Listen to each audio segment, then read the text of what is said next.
Hi! నమస్తే. Welcome back to my channel Swathi vlogs. ఈరోజు మనం కిచిడి చేసేసుకుందాం. కావాల్సిన పదార్థాలు చూసేయండి.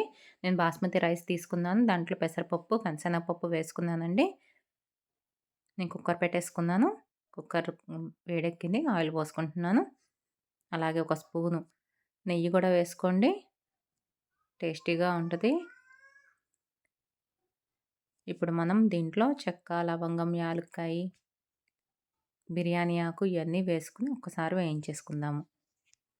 కొంచెం వేగింది. ఇప్పుడు ఉల్లిపాయలు వేసుకుందాం. నేను ఒక ఉల్లిపాయ తీసుకున్నానండి. దాన్ని కొంచెం వేయించుకుందాము. కొంచెం వేగింది కదా!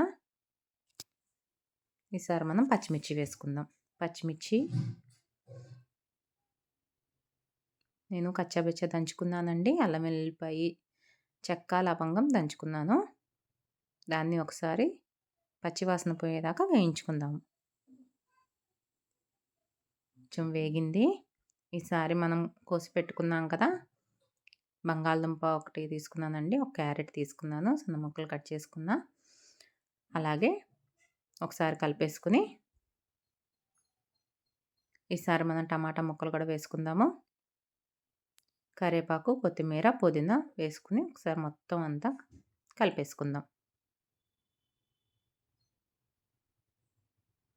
కిచిడి బిర్యానీ లాగే ఉంటుందండి. కాకపోతే బిర్యానీలో మనం పప్పు వేయం కదా! కొంచెం పెసరపప్పు, శనగపప్పు వేసుకుంటే చాలా టేస్టీగా ఉంటది.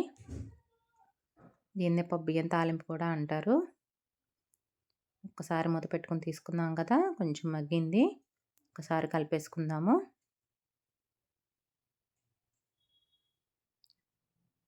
కొంచెం పచ్చివాసన అంతా పోయిందని చక్కగా వేగిపోయింది. దీంట్లోనే మనం పసుపు, ఉప్పు వేసుకుందాం. అర స్పూన్ పసుపు వేసుకుంటున్నాను. మీ రుచికి తగినట్టు ఉప్పు వేసుకోండి. నేను ఒక స్పూన్ వేసుకుంటున్నాను. నేను చేసింది ఒక డబ్బానే అండి రైసు. బాస్మతి రైస్ తీసుకున్నాను. ఇద్దరికైతే కరెక్ట్‌గా వస్తది. ఒక డబ్బా పావు సేరు డబ్బా తీసుకున్నాను. చక్కగా కలిపేసుకుందాము. ఇప్పుడు మళ్ళీ ఒకసారి కలిపేసుకుంటున్నాను. కలిపేసుకొని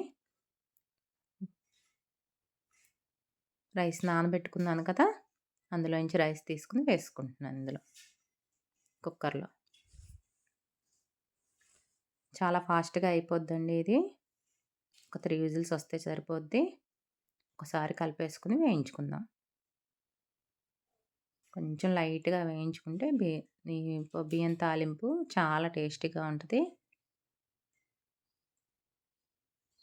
కొంతమంది కిచిడి అంటారు. కొంతమంది బియ్యం తాలింపు అంటారు. రకరకాల టేస్ట్‌లు, రకరకాల పేర్లు. ఒకసారి వాటర్ పోసేసుకుందామండి. నేను గ్లాస్ తీసుకున్నాను కదా! శనగపప్పు, పెసరపప్పు కూడా ఉంది కదా! అందుకనే 2 గ్లాసులకి కొంచెం తక్కువ పోసుకున్నాను. ఈ టైంలో కొంచెం ఉప్పు చూసుకోండి. సరిపోకపోతే వేసుకోండి. నేనైతే కుక్కర్ పెట్టేస్తున్నాను. ఒక 3 విజిల్స్ వస్తే కరెక్ట్‌గా సరిపోద్ది.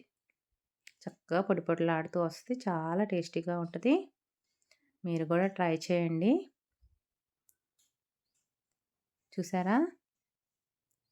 గుమగుమలాడిపోతుంది. ఇంక ఏ మసాలా అవసరం లేదండి.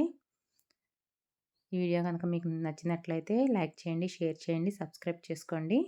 Thank you.